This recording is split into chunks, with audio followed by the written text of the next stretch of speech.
وہ کہہ رہے میں نے ایمان کو محفوظ رکھا. وہ یہ نہیں کہہ رہا کہ میں نے اپنی جیب میں سگریٹ کی ڈبی کو محفوظ رکھا. مر جا میں بہتر سمجھا اس کو میں نے محفوظ رکھا. میں نے اپنی گندی عادات کو محفوظ رکھا. میں مان رہا ہوں لیکن میں نے محفوظ رکھا. میں نے فلاں چیز کو، اپنی سختی کو، اپنی تلخی کو، اپنے غصے کو، اپنی نفرت کو، اپنی کفرتی کو، اپنی بدگمانیوں کو، اپنی خفیوں کو، اپنی حسد کو، نفرت کو میں نے محفوظ رکھا ہوا ہے.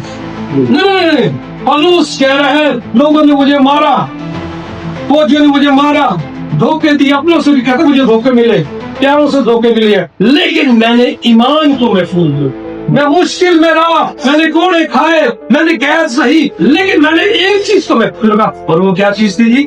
ایمان. ایمان سب سے قیمتی چیز ہے. ہاللیلویا. آپ کے پاس جو ایمان ہے، آپ اس لیے مثال 4:22 سے دیا. آئے میرے بیٹے اپنے دل کی